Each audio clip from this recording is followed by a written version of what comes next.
ये उसका magic academy में पहला दिन था। ट्रोल टीचर ने हर स्टूडेंट को बोला कि जितना हो सके उतना अपनी मैजिक को होल्ड करो। एक एक करके सारे स्टूडेंट्स थककर गिर गए। मैजिक यूज करना बहुत मुश्किल था, इवन उनके लिए भी जो सबसे prestigious noble blue dragon group से आए थे। लेकिन प्रोटैगनिस्ट इतना टाइम तक होल्ड करके रखा कि वो बोर हो गया और पूछ लिया कि क्या उसे अब रुकना चाहिए। टीचर ने बोला उसका हाथ टच करो, और सिर्फ एक सेकंड में टीचर ने खुद को एक बहुत बड़े माना के समुंदर में देखा जो इम्पॉसिबल होना चाहिए था। उस लड़के के पास सबसे रेयर टैलेंट था जो टीचर ने कभी देखा था। लेकिन एक कैच भी था। पहले हमें दिखाया जाता है कि एक्चुअली वो मैजिक एकेडमी जाना ही नहीं चाहता था, जो पूरे एम्पायर की बेस्ट एकेडमी थी, जिसका नाम हेनरोगार्ड था। अपनी प्रीवियस लाइफ में उसे स्कूल से नफरत थी और वो अपनी मर्जी से फ्री लाइफ जीना चाहता था। लेकिन तीन किंग्स के अलग ही प्लान्स थे। जैसे ही वो ग्रेजुएट हुआ, उसे एक अलग वर्ल्ड में भेज दिया गया। रीइंकारनेट होके एक जीनियस बच्चा बना और उसे सब कुछ याद था। अब एक नोबल फैमिली का हिस्सा, उसे लगता था लाइफ आसान होगी। छोटी उम्र से सोर्ड्समैनशिप प्रैक्टिस करता था, लेकिन उसका असली सपना था मेज बनना और पीसफुल स्टेबल लाइफ जीना। घर के ओल्ड मैन को उसकी इंटेलिजेंस देख के बहुत अच्छा लगा, स्पेशली इतने छोटे बच्चे के लिए। उस वर्ल्ड में मेजेस हर जगह हाई डिमांड में थे। आयरॉनिक बात यह थी कि इजी लाइफ जीने के लिए उसे हेनरोगार्ड अटेंड करना पड़ेगा। जब मैसिव गेट्स खुले, सब लोग वहां की पावरफुल मैजिक देखकर स्टन्ड हो गए। प्रोटैगनिस्ट कॉरिडोर से वॉक करता हुआ सोच रहा था कि सारे नोबल्स उसके साथ इतने पोलाइट क्यों बिहेव कर रहे हैं। जब लिक्सी ने एक क्वेश्चन पूछा, फोर्थ प्रिंसेस ने सही आंसर दिया और उसे 10 पॉइंट्स मिले। एक स्केलेटन स्टूडेंट्स को चिढ़ाते हुए उनको इडियट्स बोल रहा था। फिर डोर्स दोबारा खुले और एक ग्रैंड बैंक्वेट रिवील हुआ। लेकिन एंजॉय करने से पहले ही हेडमास्टर लिंची ने सब कुछ डिस्ट्रॉय कर दिया और अनाउंस किया कि इस एकेडमी में यूनिफॉर्म, मील और डॉर्म रूम्स सब मैजिक से अर्न करने पड़ेंगे। यही का रूल था, ना वो लोग बाहर जा सकते थे, ना सीनियर्स से हेल्प ले सकते थे। प्रिंस तो डर गया, लेकिन प्रोटैगनिस्ट को तो मजा आ रहा था। यूजेस सब कुछ बहुत इजी लग रहा था। एकेडमी टैलेंट देखती थी, नोबल स्टेटस नहीं। ड्रैगन ब्लड लाइन वाले ब्लू ड्रैगन टावर में रहते थे। Eternal phoenix tower flame devotees का था। व्हाइट टाइगर टावर नाइट्स के डिसेंडेंट्स का, और ब्लैक टॉर्टस टावर कॉमनर्स और लोअर नोबल्स का, जो अपनी स्किल के दम पे आए थे। नेचुरली हाई बॉर्न इन्हें इग्नोर और बुली करते थे। लेकिन हमारे प्रोटैगनिस्ट लाय हान के लिए ये लोग परफेक्ट बिजनेस पार्टनर्स थे। जब कुछ नोबल्स ने पुअर स्टूडेंट्स को इंसल्ट करने की कोशिश की, लीहेन ने बीच में आकर बोला कि सबको अपना नोबल स्टेटस यहां भूल जाना चाहिए। यह सुनकर सब चुप हो गए। मोटिवेटेड होके उसने डिसाइड किया कि कुछ फ्रेंड्स बनाएगा। लेकिन अजीब बात यह थी कि सब लोग उससे डरते थे, क्योंकि वो पेट्रियार्क के ड्रैगन हाउस से आया था। जब उसने योनर से पूछा कि क्या वो स्कैरी लगता है, तो उसने बोला नहीं, बस तुम्हारे पास नेचुरली नोबल वाली डिग्निटी है जो लोगों को इंटिमिडेट करती है। थोड़ी देर बाद वो एक टावर के सामने खड़ा था। नोबल्स कंप्लेन कर रहे थे कि उनके सर्वेंट्स के रूम्स भी इन रूम्स से बड़े होते हैं। जैसे ही सब अंदर गए, सब एकदम से वैनिश हो गए। एक मिस्टीरियस वॉइस ने पूछा कि वो कहां जाना चाहता है। वो तुरंत समझ गया कि आगे फ्यूचर में शायद और ऑप्शंस मिल जाएंगे। वॉइस ने बोला कि तुम काफी शार्प हो, और उसने उसका एकेडमी में वेलकम किया। लेहन को तो रूम परफेक्ट लगा, लेकिन ज्यादा नोबल्स डेविस्टेटेड थे। उन्हें लगा उनकी इंसल्ट हो गई। उसका दोस्त एल्केमी सीखना चाहता था, और लेहन बोला कि वो अलग अलग चीजें ट्राई करेगा, शायद कभी गवर्नमेंट में जॉब भी कर ले। नेक्स्ट डे पहली क्लासेस के बाद सब लोग बिल्कुल थक गए थे। हार्ड बेड्स की वजह से किसी को प्रॉपर स्लीप नहीं मिली। लेकिन लेहन को याद था कि उसकी प्रीवियस लाइफ की ऑफिस जॉब इससे 1000 गुना ज्यादा खराब थी। बाद में वो नेक्स्ट क्लास में गए, जहां सब शॉक्ड हो गए, क्योंकि टीचर एक ट्रोल थी। उसने अपना नाम गार्सिया बताया और बोला कि वो लोगों को नहीं खाती जब तक वो बहुत ज्यादा हंग्री ना हो। प्लीज कोई मुझे उस दिन पहले बता देना ताकि मैं उसके सामने खड़ा रह जाऊं, किसी ने जोक मारा। इस लेसन में गार्सिया ने मैजिक के डेंजर्स और मेज बनने की टफ जर्नी एक्सप्लेन की। फोर्थ प्रिंसेस ने क्लेवर आंसर दिया कि मैजिक मतलब माना का यूज करके वर्ल्ड को ऑल्टर करना। सिर्फ वो लोग जिन्हें माना फील और कंट्रोल करना आता है एकेडमी में आ सकते थे। फिर फाइनली सबको मैजिक ट्राई करने का चांस मिला। टीचर ने इजी से एक बहुत bright flash of light create किया, जिससे सब ऑलमोस्ट ब्लाइंड हो गए। लेहन को पता चला कि स्पेल कास्ट करने के लिए पहले मैजिकल एनर्जी गैदर करनी होती है, फिर विल पावर से उसको शेप करना होता है, और फिर इनकैंटेशन बोलना होता है। ज्यादा स्टूडेंट स्ट्रगल कर रहे थे। एम्पायर का प्रिंस भी अपना माना प्रॉपरली स्टेबलाइज नहीं कर पा रहा था। एक एक करके सब फेल होने लगे और थक गए। आखिर लेहन ने पूछा कि क्या उसे कंटिन्यू करना चाहिए। टीचर कंफ्यूज हो गई, उसे बुलाया और उसका नाम पूछा। जैसे ही उसने उसका हाथ पकड़ा, वो फ्रीज हो गई।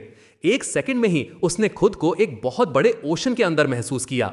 कुछ पल बाद लेहन ने उसे जेंटली जगाकर पूछा कि क्या हुआ। वो एम्बैरेस्ड हो गई और बोला कि क्लास रेज्यूम करते हैं, जबकि सारे स्टूडेंट्स कंफ्यूज्ड थे। फोर्थ प्रिंसेस, जो अकेडमी की टॉप प्रोडिजी थी, वो भी इतने देर तक माना होल्ड नहीं कर पाती थी। कुछ टाइम बाद गार्सिया ने उसे अपनी ऑफिस बुलाया। उसने बताया कि हेडमास्टर ने पहले ही उसको बोल दिया था कि लेहन पे नजर रखे, क्योंकि इस साल कुछ एक्स्ट्रा ऑर्डिनरी टैलेंट्स दिख रहे थे। डायरेक्टर ने बोला था कि लेहन देखने में इडियट लगता है, लेकिन इडियट भी कभी जीनियस बन सकता है। फिर गार्सिया ने असली रीजन बताया। लेहन के पास बहुत ही ज्यादा मैजिकल एनर्जी है, इतनी ज्यादा कि वो उसकी लिमिट तक फील ही नहीं कर पा रही थी। ये बात बिल्कुल सेंस नहीं बनाती थी। लेहन खुश हो गया क्योंकि इसका मतलब था वो एक्सट्रीमली टैलेंटेड है। लेकिन गार्सिया का एक्सप्रेशन डार्क हो गया। शेम है, उसने बोला। हाँ, ये बुरा कैसे हुआ? लेहन ने कंफ्यूज होकर पूछा। उसने एक्सप्लेन किया कि बहुत ज्यादा माना एक्चुअली प्रॉब्लम होती है। जितनी ज्यादा एनर्जी होती है, कंट्रोल उतना ही मुश्किल होता है। उसका माना इतना ह्यूज, इतना मैसिव था कि वो ऑलमोस्ट अनयूजेबल हो जाता। ये सुनकर लेहन बिल्कुल टूट गया। मेज के लिए जो सबसे इंपॉर्टेंट चीज होती है, उसी में वो स्ट्रगल करेगा। माना कंट्रोल करने में एक्सट्रीम डिफिकल्टी होगी, ये सोचकर वो डेस्परेट हो गया। लेकिन गार्सिया ने उसे एक स्ट्रेंज ब्रेसलेट दिया। उसने बोला कि ये ब्रेसलेट उसका माना एब्जॉर्ब करके उसकी हेल्प करेगा। लेहन फिर से एक्साइटेड हो गया, लेकिन उसकी हैप्पीनेस छोटी ही रही जब गार्सिया ने बोला कि ये इतना सिंपल नहीं होगा। उसने बोला कि उसे माना कॉन्स्टेंटली प्रैक्टिस करना पड़ेगा, नहीं तो प्रॉब्लम्स होंगी। उसने लेहन को परमिशन दे दी कि वो अकेला प्रैक्टिस कर सकता है। बाद में बाकी दोनों के साथ वो कंटिन्यू करता है। वो अपनी फ्यूचर वाली मुश्किलात को सोच सोचकर परेशान हो रहा था। फिर वो दोनों से पूछता है कि क्या उन्होंने डिसाइड कर लिया है कि कौन से सब्जेक्ट्स लेंगे। योनर श्योर है कि वो एल्केमी लेगी, और वो ये भी पूछती है कि क्या बाकी दोनों उसके साथ ज्वाइन करना चाहेंगे। दानो उसके चॉइस का मजाक उड़ाता है और बोलता है कि ये तो उनके सर्वेंट्स का रास्ता होता है। ये सुनकर योनर इरिटेट हो जाती है और सीधा प्रिंस पर झपटी हुई जाती है। उसका गुस्सा देखकर एमसी डिसाइड करता है कि बेस्ट है चुपचाप देखता रहे। योनर गनांडो को बुलाती है, जो केयरलेस तरीके से पीछे मुड़ता है। एक पंच से वो उसे हवा में उड़ा देती है और बोलती है कि जाकर पोशंस ढूंढने की कोशिश मत करना। उधर एमसी बस योनर की टेक्निक ऑब्जर्व करता है और सोचता है कि वो पंच बिल्कुल डिजर्व्ड था। बाद में जब वो वॉक कर रहे होते हैं, एमसी योनर से पूछता है कि कहीं उसने पंच ज्यादा तो नहीं मार दिया। लेकिन योनर का रिएक्शन देखकर वो समझ जाता है कि इसके लिए ये नॉर्मल ही है, वो अक्सर प्रिंस को पीटती होगी। टॉपिक चेंज करते हुए वो लोग दूसरे टावर के स्टूडेंट्स को देखते हैं। ये स्टूडेंट्स ब्लैक टर्टल टावर के होते हैं और वो सब एमसी को घूर रहे होते हैं। नॉर्मली इस टावर के कॉमनर्स नोबल्स को देखकर डरते या इंसल्टेड फील करते, लेकिन ये लोग तो सीधा हॉस्टाइल हो जाते हैं। एमसी ये देखकर डिसाइड करता है कि इनके बीच ना पड़ना ही बेटर है। सब लोग अपनी नेक्स्ट लेसन के लिए एकेडमी के लॉन में पहुंचते हैं। एक अननोन वॉइस पूछती है कि क्या सब लोग आ गए हैं। एमसी सोचता है कि शायद फिर किसी अलग रेस का टीचर आएगा, लेकिन वो डिसअपॉइंट हो जाता है क्योंकि सामने बस एक सिंपल सा ड्वार्फ होता है। उसका नाम है ओरेगालन झुंडार। ओरेगालन स्टार्ट करता है ये बोलकर कि वो जानता है सब सोच रहे हैं कि वो एकेडमी बिल्डिंग के बाहर क्यों खड़े हैं। यहाँ ना टेबल्स हैं ना चेयर्स। अरनार वॉलंटियर करके आंसर देती है कि वो लोग यहाँ नेचर का मना फील करने आए हैं, और एक बार फिर अरनार गलत आंसर देकर एम्बैरेस हो जाती है। योनर एमसी से पूछती है कि क्या वो जानता है कि वो लोग यहाँ क्यों आए हैं। एमसी कैजुअली बोलता है कि ये तो बस मटेरियल्स गैदर करने की जगह है। सरप्राइजिंगली उसका आंसर सही होता है। प्रोफेसर खुश होकर स्माइल देता है। अरनार इस बात से जेलस होकर एमसी को एनवियस नजरों से देखने लगती है, जिससे एमसी को लगने लगता है कि शायद उसका कोई राइवल बन रहा है। ओरेगालन सबको अटेंशन देने को बोलता है और एल्केमी के एसेंशियल चीजों की एक्सप्लेनेशन स्टार्ट करता है। सबको लगता है कि एल्केमी के लिए टैलेंट और अच्छा माना कंट्रोल चाहिए होता है, लेकिन प्रोफेसर बोलता है कि रियलिटी कुछ और ही होती है। एल्केमी के लिए सबसे जरूरी चीज होती है मटेरियल्स एक्वायर करना। योनर, जो सबसे ज्यादा एक्साइटेड थी, उसकी एक्सपेक्टेशंस एकदम टूट जाती हैं। और नार बोलती है कि ये एग्जैजरेशन है क्योंकि मटेरियल्स को ग्रो या बाय किया जा सकता है। कुछ स्टूडेंट्स भी क्वेश्चन करते हैं कि क्या ये चीज इतनी इंपॉर्टेंट होती है। ये सब सुनकर ओरेगालन गुस्सा हो जाता है। वो सबको थिक हेडेड तक बोल देता है कि उन्हें बेसिक्स भी नहीं पता। फिर वो एक्सप्लेन करता है कि सिर्फ 10% मटेरियल्स ही पर्सनली कल्टीवेट किए जा सकते हैं, और जो मेडिसिनल हर्ब्स परचेस की जाती हैं वो मोस्टली यूजलेस होती हैं क्योंकि एडवेंचरर्स उन्हें बहुत रफ तरीके से कलेक्ट करते हैं। सेंसिटिव हर्ब्स को इतना रफ ट्रीटमेंट मिलना उसके लिए आउटरेजियस है। फिर वो थोड़ा काम होता है और कंक्लूड करता है कि अल्केमिस्ट के लिए मटेरियल कलेक्शन जानना एसेंशियल स्किल है। थक कर एक्सप्लेनेशन से प्रोफेसर ओरेगालन अपने स्टूडेंट्स के हाथ में पेपर्स अपीयर करवा देता है। उस पेपर पर एक मटेरियल का ड्राइंग बना होता है जिससे सबको वही मटेरियल कलेक्ट करना था जो पेपर पर ड्रॉ था। इसी तरह उनके प्रैक्टिकल एल्केमी लेसन स्टार्ट होते हैं। एमसी और योनर मिलकर डिस्कस करते हैं कि उन्हें कौन सी हर्ब कलेक्ट करनी है, लेकिन एमसी को यह बात बहुत बॉदर करती है कि उन्हें वो हर्ब्स उस फॉरेस्ट में जाकर ढूंढनी होंगी जो देखने में ही बहुत डेंजरस लग रहा था। पेयर्स में रहना रिस्की लग रहा था, इसलिए योनर सजेस्ट करती है कि उन्हें कोई तीसरा बंदा भी साथ लेना चाहिए। क्योंकि वो लोग अपने ही टावर का कोई चाहते थे, एमसी का आइडिया होता है कि प्रिंसेस बार्ड को इनवाइट करते हैं। योनर डाउटफुल होती है कि वो उनके साथ आएगी, लेकिन एमसी के हिसाब से सब लोग एक ही चीज चाहते हैं तो टीम वर्क बनता है। दुर्भाग्य से तब तक बहुत लेट हो चुका होता है। सारे नोबल्स ऑलरेडी अपने टीम्स बना चुके होते हैं बिना उन्हें पता चलाए। इवन ब्लैक टर्टल टावर के स्टूडेंट्स जो एमसी से बच रहे थे वो भी प्रिंसेस बार्ड के साथ टीम बना चुके होते हैं। इससे एमसी को थोड़ा जेलस फील होता है।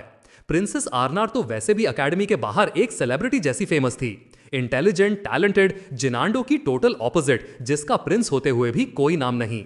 अब कोई नोबल टीम नहीं बची उनके लिए, तो उनका last option black turtle tower ही होता है। चाहे वो लोग एमसी को पसंद नहीं करते, एमसी के पास कोई और चॉइस नहीं बचती।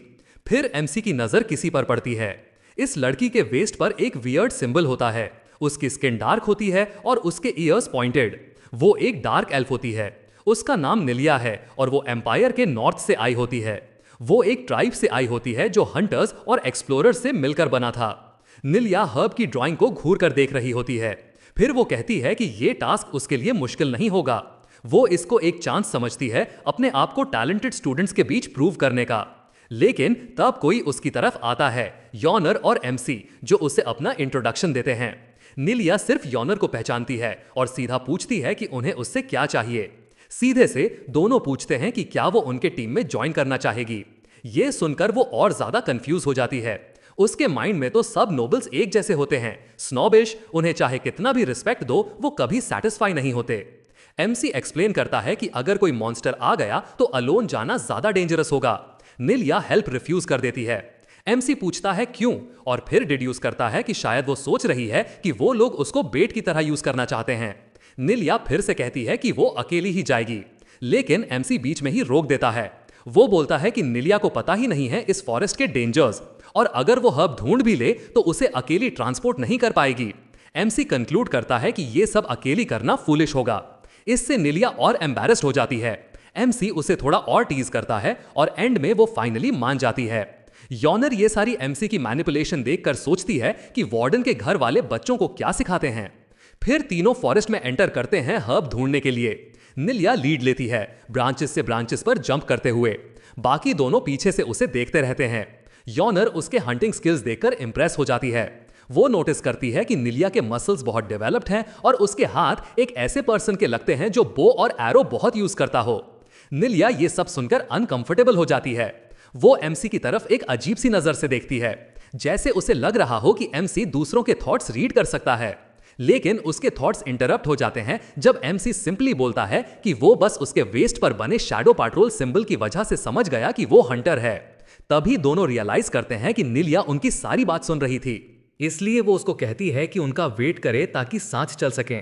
पर नीलिया एटीट्यूड दिखाते हुए मना कर देती है। लेहन आर्ग्यू करता है कि सिर्फ योनर ही हर्ब को आइडेंटिफाई कर सकती है क्योंकि उसको पहले से इस प्लांट का एक्सपीरियंस है। लेहन की बातों से इरिटेट होकर नीलिया पूछती है कि फिर उसका रोल क्या होगा ग्रुप में, क्योंकि गाइड तो वो खुद है और हर्ब पहचानने वाली योनर है। नीलिया को पता था कि वो ये नहीं सुनना चाहेगी कि एमसी बस उनके साथ चलना चाहता है, इसलिए एमसी एक्सक्यूज देता है कि वो उनको प्रोटेक्ट करने के लिए आ रहा है। नीलिया उसके फिजिक को देखकर अज्यूम करती है कि लेहन किसी नाइट फैमिली से आता है और पूछती है कि फिर वो ब्लू टावर में क्या कर रहा है। लेहन बोलता है कि वो वॉर्ड फैमिली से आता है। नाम सुनते ही नीलिया शॉक हो जाती है। लिटरली वॉर्ड चिल्लाती है जैसे उसने किसी डेंजरस मॉन्स्टर का नाम सुन लिया हो। और इस रिएक्शन से लेहन खुद टेंशन में आ जाता है कि लोग उसके फैमिली के बारे में कैसे कैसे र्यूमर सुनते हैं। योनर बताती है कि नोबल फैमिलीज में सबसे बिजार र्यूमर्स वॉर्ड फैमिली के बारे में ही चलते हैं। ये सुन के लेहन क्यूरियस हो जाता है कि ये र्यूमर्स हैं क्या।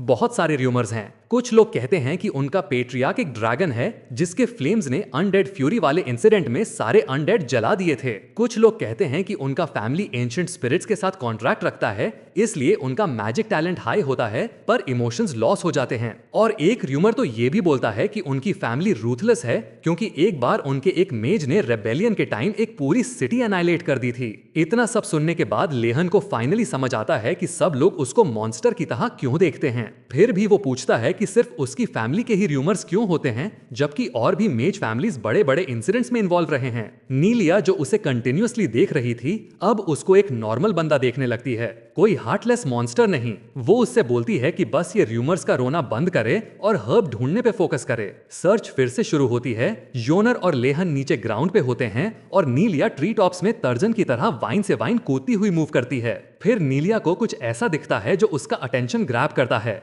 तो वो नीचे आकर दोनों को बताती है और कहती है कि आओ देखते हैं। उसने कुछ शैलो फुटप्रिंट्स देखे थे जो किसी बड़े क्रीचर के लग रहे थे।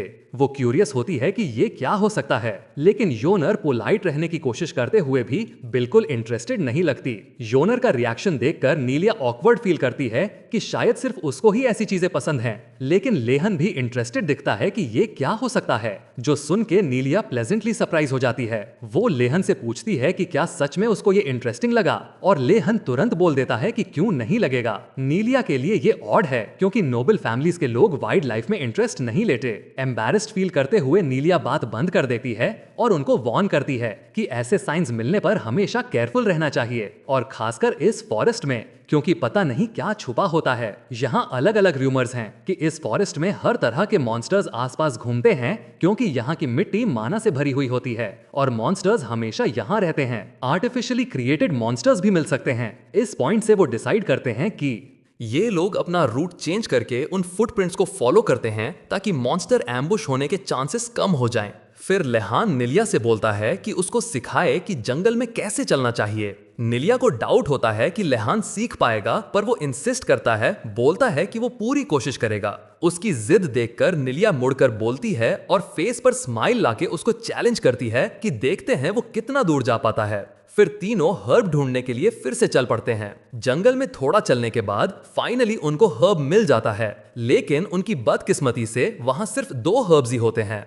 योनिस सजेस्ट करती है कि कहीं और चलते हैं और ढूंढते हैं, पर बाकी दोनों चुप हो जाते हैं, बस उसके पीछे देखते रहते हैं। जब नोरा भी देखने को मुड़ती है तो वो तुरंत डर जाती है। एक क्रीचर उनकी तरफ आ रहा होता है। एक जायंट बोर उनकी तरफ चार्ज कर रहा होता है। बोर उन्हें घूर कर देख रहा होता है। लेहान वॉर्न करता है कि ये कोई नॉर्मल बोर नहीं है। बोर अटैक स्टैंस ले लेता है। वेपन्स नहीं होने की वजह से लेहान अपना मैजिक वॉन्ड निकालता है ताकि उसे वेपन की तरह यूज कर सके। इस वर्ल्ड में वॉन्ड का साइज यूजर जब चाहे बदल सकता है, तो लेहान उसको ट्रांसफॉर्म करके स्पीयर बना देता है। निलिया इंप्रेस हो जाती है और उसे याद आता है कि लेहान किस फैमिली से आता है। वार्डन फैमिली ग्रेट मेजेस की फैमिली है जो शायद स्कूल जाने से पहले ही मैजिक सीख लेते हैं। कॉन्फिडेंट होकर लेहान क्रीचर का सामना करने रेडी होता है, पर निलिया उसको बोलती है कि अगर ये काम ना करे तो वो भाग जाए क्योंकि वो क्रीचर को डिस्ट्रैक्ट करेगी ताकि बाकी दोनों एस्केप कर सकें। योनर और लेहान दोनों निलिया की सेल्फलेसनेस से इमोशनल हो जाते हैं,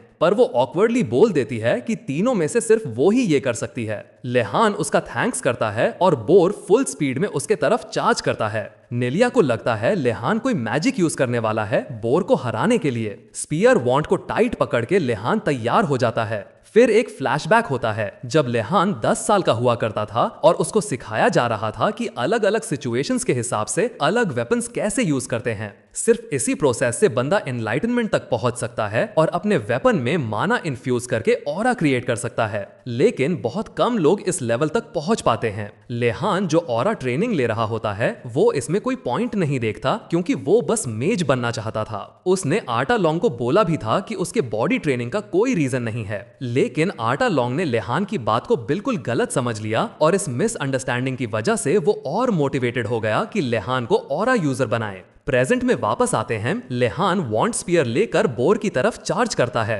वो स्पीयर सीधा बोर के मुंह में घुसा देता है। बाकी दोनों उसकी इस अनएक्सपेक्टेड एक्शन से शॉक हो जाते हैं। बोर दर्द से चिल्लाता है और फिर जमीन पर गिरकर मर जाता है। दोनों और ज्यादा शॉक हो जाते हैं जो उन्होंने अभी देखा। उन्हें लगा था लेहान मैजिक यूज करके बोर को मारेगा, ना कि सिर्फ वॉन्ड को फिजिकल वेपन की तरह यूज करके। वॉन्ड देखने में पतली लगती है पर वो एक्सट्रीमली ड्यूरेबल होती है और फिजिकल बैटल्स में यूज हो सकती है। लेकिन फिर भी नॉर्मली एक मॉन्स्टर बने बोर को सिर्फ इससे मार पाना पॉसिबल नहीं होता। सिर्फ एक वजह थी कि लेहान बोर को मार पाया, उसने अनकॉन्शियस स्टेट में माना यूज किया था अटैक में। प्योर सर्वाइवल इंस्टिंक्ट से लेहान ने कुछ और ज्यादा यूज कर लिया। इसके बाद वो चेक करते हैं कि बोर सच में मर चुका है या नहीं। कंफर्म होने के बाद निलिया बोर के मुंह से वॉन्ड निकालती है और लेहान को दे देती है। योनर अभी भी जमीन पर शॉक में बैठी होती है और सोच रही होती है कि क्या एक क्लास इतनी डेंजरस होना नॉर्मल है। ये तीनों को फिर दूर से चिल्लाने की आवाजें सुनाई देती हैं।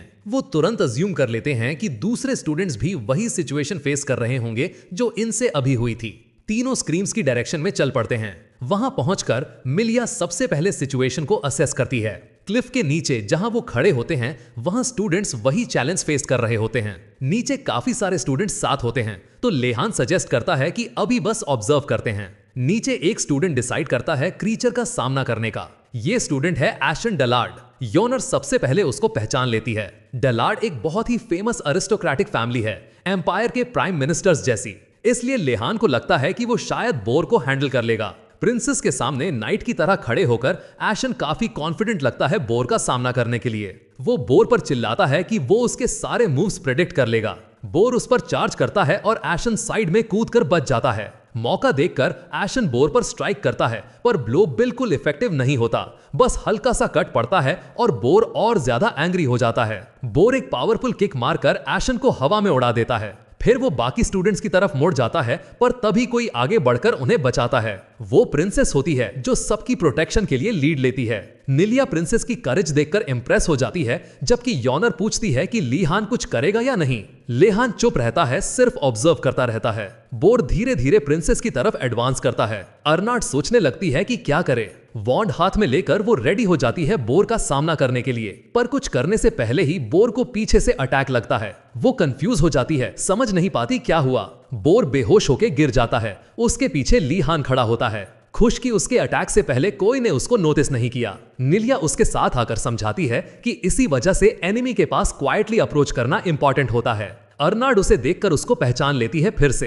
वो फॉर्मली उसका थैंक्स करती है और लेहान भी उतनी ही फॉर्मेलिटी से रिप्लाई करता है। निलिया इनकी कॉन्वर्सेशन देखकर योनर से पूछती है कि ये लोग इतने फॉर्मल क्यों बिहेव कर रहे हैं जबकि तीनों सेम ईयर के स्टूडेंट्स हैं। अर्नाड प्रॉमिस करती है कि वो उसके फेवर का बदला देगी। लेहान तुरंत बोल देता है कि उसको एक फेवर चाहिए। उससे पूछता है कि कौन से क्लासेस उसको स्कूल में बेस्ट रिजल्ट्स लाने का इजीएस्ट पाथ देंगे। ये सुन के अर्नाड बहुत डिसअपॉइंटेड हो जाती है। उसे यकीन नहीं होता कि एक वार्डन इजी वे ढूंढ रहा है। उसे लगता है लेहान उसको प्रोवोक कर रहा है, पर लेहान इनोसेंट स्माइल के साथ फिर पूछता है कि क्या वो इजीएस्ट मेथड जानती है। तभी जंगल की तरफ से कोई चिल्लाता है, जैसे उसके सवाल का जवाब दे रहा हो। इससे लेहान को अजीब सा नर्वसनेस होता है, जैसा कि वो जानता हो कि अब क्या होने वाला है। उसे लगता है जैसे वो अपनी पास्ट लाइफ में भी ऐसे सिचुएशंस फेस कर चुका है। ये अनकंफर्टेबल पर फेमिलियर फीलिंग उसके अंदर भर जाती है। उसके पीछे कोई उसका सरनेम पुकारता है। वो उसका प्रोफेसर होता है जो लेहान के सवाल का जवाब देता है। बोलता है कि एल्केमी क्लास वो जगह है जहां उसको वो ईज मिलेगी जिसके लिए वो ढूंढ रहा है। एल्केमी प्रोफेसर की शक्ल उसको अपने पास्ट लाइफ टीचर्स जैसी लगती है। लेहान शॉक हो जाता है, पर वो जल्दी काम हो जाता है और बोलता है कि अब वो ऐसी सिचुएशंस को समझ चुका है। फेक स्माइल के साथ वो रिप्लाई करता है कि ऐसी चीजें सिर्फ पॉसिबल जो होता है वो सिर्फ पैशन और प्यार से होता है। ग्रेग कहता है कि उसको लेहान से ऐसा ही जवाब एक्सपेक्ट था, इसलिए वो उसकी मदद करेगा उसका पैशन और लव ढूंढने में। बाकी स्टूडेंट्स हत्ता कि आर्नल्ड भी इंप्रेस हो जाते हैं कि लेहान एक और टीचर का अटेंशन ले गया। ओरेलियम बस खड़ा सबको ऑब्जर्व कर रहा होता है। स्टूडेंट्स की सिचुएशन असेस करने के बाद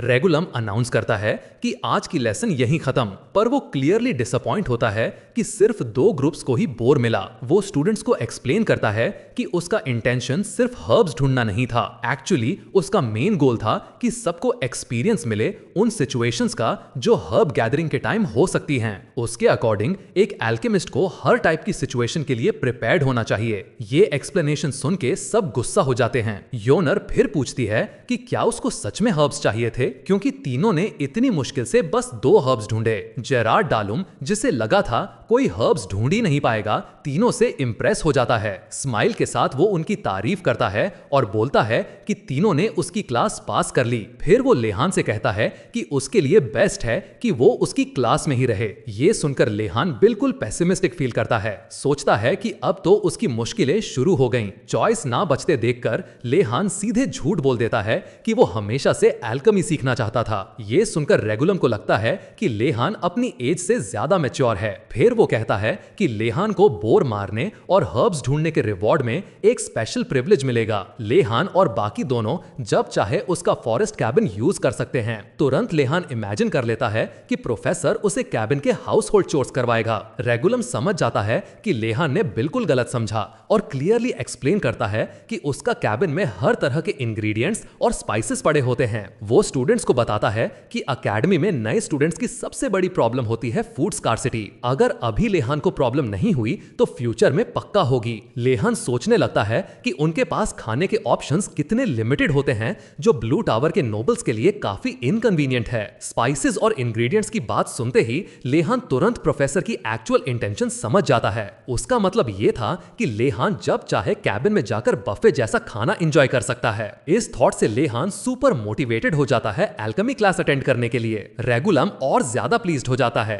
पर प्रोटैगनिस्ट के ऑपोजिट बाकी स्टूडेंट्स बिल्कुल हैप्पी नहीं होते कि प्रोफेसर ने उन पर बोर छोड़ा अटैक के लिए। लेहान को अब स्कूल में होने वाली किसी चीज से शौक नहीं होता। इस वक्त उसका फोकस बस एक चीज पर होता है। टाइम पास होता है और सीन आता है फॉरेस्ट कैबिन का, जिसके पास एक ब्यूटीफुल रिवर होती है। तीनों मिलकर बोर को कैबिन तक ले जाते हैं। कैबिन पहुंचकर लेहान रिलैक्स करता है, रिलीव्ड फील करता है। अब उसका गोल होता है जायंट बोर को बुचर करना। योनर उसको बुलाती है, कुछ बोलना चाहती है। थोड़ा अनकंफर्टेबल लगते हुए वो पूछती है कि क्या वो हेल्प कर सकती है और बोर को कट कर सकती है। बेसिकली वो चाहती है कि हेल्प के बदले थोड़ा मीट मिल जाए। नीलिया डाउट करती है कि नोबल्स बोर बुचर कर पाएंगे। लेहान बस उसका नाम लेकर उससे देखता है और एकदम सीरियस एक्सप्रेशन में पूछता है, तुम मीट खाना नहीं चाहती? तुरंत ही नीलिया भी उतने ही सीरियस एक्सप्रेशन के साथ रिएक्ट करती है। नीलिया भी दोनों की तरह सेम सीरियस एक्सप्रेशन बना लेती है। फिर वो अपनी आंखें बंद करके सोचती है कि क्या करे। फाइनली वो डिसाइड करती है कि ठीक है, वो हेल्प करेगी, बट बदले में उसको भी मीट खाने को मिले। इसके बाद लेहान सोचता है कि ये दोनों शायद उसकी हेल्प कर पाएंगे बोर को बुचर करने में। थोड़ी देर बाद ओरेजुलम सब नेसेसरी इक्विपमेंट लेकर आ जाता है। फिर तीनों बुचरिंग प्रोसेस शुरू कर देते हैं। नीलिया ध्यान से देखती रहती है कैसे लेहान बोर को कट कर रहा है। उसको देखकर लगता है कि लेहान काम काफी अच्छे से कर रहा है और वो सोचती है कि क्या कुछ नोबल्स को जेन्युइनली ये सब आता भी है। टाइम पास होता है और फाइनली वो सारे इंपॉर्टेंट मीट कट्स अलग कर लेते हैं। इंटेस्टाइन्स को डिसाइड करते हैं कि सॉसेजेस बनाने के लिए यूज करेंगे। लेहान डिसाइड करता है कि मीट को स्मोक करे ताकि वो ज्यादा टाइम तक प्रिजर्व हो सके। रेगुलम नोटिस करता है लेहान क्या कर रहा है और फिर से इंप्रेस हो जाता है, क्योंकि उसके हिसाब से चाहे मीट कोल्ड जगह रखो फिर भी वो खराब हो जाता है, तो स्मोक करना बेस्ट तरीका है प्रिजर्व करने का। यूगोलन हर मिनट लेहान की टैलेंट देखकर और ज्यादा इंप्रेस होता जा रहा होता है। लेहान उसकी एक्सपेक्टेशन से ऊपर जा रहा होता है। प्रोफेसर की थॉट्स तब ब्रेक होती हैं जब उसका स्टमक भूख से ग्राउल करता है। प्रोफेसर का पेट ग्राउल्ड ही लेहान पूछता है, सर भूख लगी है क्या? और फिर वो अपने कट किए हुए मीट से कुकिंग स्टार्ट कर देता है। ओरेगुलम कैबिन से कुछ इंग्रेडिएंट्स लेकर आता है। फिर वो लोग टेबल सेट करते हैं खाने के लिए। फाइनली सब खुद को सर्व करते हैं। यूगोलन अपने लिए ब्रेड में 2 मीट पीसेस डालकर सैंडविच बनाता है। नीलिया और योनर मीट को ब्रेड और कैबिन के जैम के साथ कंबाइन करते हैं। सब इतना टेस्टी खाना देखकर खुश हो जाते हैं। स्पेशली जैम की वजह से मीट का स्वीट फ्लेवर और भी अच्छा लगता है। लेहान बस थैंकफुल फील करता है कि उसको ये सब एंजॉय करने का मौका मिला। और इस तरह सब लोग पेट भरकर सुपर सैटिस्फाइड फील करते हैं। इतना खाने के बाद भी बोर का बहुत सारा मीट बच जाता है। अब योनर और लेहान सोचने लगते हैं कि बचा हुआ मीट क्या करें। दोनों चुप हो जाते हैं, कंफ्यूज्ड कि क्या प्लान बनाएं। तब नीलिया सजेस्ट करती है कि मीट बाकी स्टूडेंट से शेयर कर देते हैं। ये सुनते ही लेहान और योनर एकदम समझ जाते हैं कि उन्हें क्या नहीं करना चाहिए। वो नीलिया का सजेशन कंप्लीटली इग्नोर करते हैं और बात करते हैं कि मीट को स्टूडेंट्स को बेच देते हैं। उनका प्लान होता है कि मीट ब्लू ड्रैगन टावर के नोबल्स को सेल करेंगे। नीलिया उनकी ग्रीड देखकर शॉक हो जाती है। उसे पता नहीं होता कि ये दोनों ऑलरेडी फ्यूचर के लिए बहुत पैसा कमाने का गोल रखते हैं। डाउटफुली वो पूछती है कि क्या सच में वो सब मीट सिर्फ पैसे के लिए बेचने वाले हैं। वो पूछते हैं कि क्या नीलिया ज्वाइन करना चाहती है, लेकिन वो कहती है कि वो अपना शेयर अपने फ्रेंड्स को दे देगी। दोनों को लगता है ये लॉजिक बिल्कुल बेकार है। जो चीज प्रॉफिट में बेची जा सकती है उसे फ्री क्यों दिया जाए। ओरेगुलम तीनों को आर्ग्यू करते देखकर हंस पड़ता है। उसके हिसाब से ये तीन बहुत टैलेंटेड हैं पर उतने ही ट्रबलसम भी। वो ट्री के नीचे बैठकर स्काई की तरफ देखते हुए स्माइल करता है। उसे लगता है कि अब से उसके दिन काफी लाइवली होने वाले हैं। टाइम पास होता है और हम ब्लू ड्रैगन टावर पर वापस आते हैं। एरिया में एक अजीब सी स्मेल फैली होती है, रोस्टेड मीट की। स्टूडेंट्स ये अरोमा स्मेल करते ही रुक जाते हैं। नोबल्स के टावर के पास कुछ लोग मीट ग्रिल कर रहे होते हैं। योनर और लेहान दोनों स्माइल करते हुए पूछ रहे होते हैं, भूख लगी है क्या? नोबल्स शॉक हो जाते हैं, कंफ्यूज्ड कि ये क्या हो रहा है। वो पूछते हैं कि ये दोनों यहां क्या कर रहे हैं। लेहान कुछ आंसर नहीं देता, बस उन्हें बैठने का इनवाइट देता है और बोलता है कि वो उनको सर्व करेगा। ये सुनकर नोबल्स एक्साइटेड हो जाते हैं, लिटरली मुंह में पानी आ जाता है। लेकिन ये फ्री नहीं होगा और हर बंदे को 2 सिल्वर कॉइन्स देने पड़ेंगे। उसके बाद जब नोबल्स खाना खाते हैं तो वो लिटरली इमोशनल हो जाते हैं। इतने टाइम बाद मीट खा के ग्रेटफुल फील करते हैं। सब लोग खुश होकर एमसी और योनर के सरनेम शाउट करते हैं। योनर और लीहान खुश होते हैं कि उन्होंने इतना खाना इतनी हाई प्राइस पर बेच दिया। दोनों एक दूसरे को मिस्चीवियस स्माइल देते हैं, अपने प्रॉफिट से फुल्ली सेटिस्फाइड। बाहर आवाज सुन के गिनांडो टावर से बाहर आता है। भूख से मर रहा होता है और सामने मीट का पूरा पाइल देखकर शॉक हो जाता है। लीहान उसको नोटिस करता है और ग्रीट करके बोलता है कि आओ एंजॉय करो और खाओ। प्रिंस टेबल पर बैठकर मीट खाने वाला होता है, पर जैसे ही वो पीस उठाने लगता है लीहान उसका हाथ रोक देता है और बोलता है 1 सिल्वर कॉइन दो। गिनांडो शॉक होकर पूछता है, क्या तुम सीरियसली मुझसे पैसे चार्ज कर रहे हो? और बोलता है कि उसके पास कोई मनी नहीं।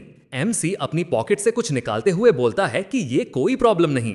पॉकेट से वो एक लोन कॉन्ट्रैक्ट निकालता है ताकि गिनांडो साइन करे और फिर अपना खाना रीपे कर सके। ये देखकर गिनांडो नर्वसनेस से कांपता है, जैसे वो कुछ कहना चाहता हो लीहान से। फिर वो कॉन्ट्रैक्ट साइन करता है और इमोशनल होकर चिल्लाता है। सोचता है कि लीहान कितना काइंड है उसके साथ। वो खुशी से रो भी देता है, बिलीव करता है कि उसको एक अमेजिंग फ्रेंड मिल गया है। उसके पीछे योनर और लीहान क्वाइटली स्माइल करते हुए उसको खाते देखते हैं। इस तरह दिन सबके लिए परफेक्ट एंड होता है। अगले दिन गॉबलिन्स और स्टूडेंट्स सबको नेक्स्ट क्लास में जाना होता है। सब क्लासरूम की तरफ चलते हैं। नेक्स्ट क्लास है basic personality education for magic.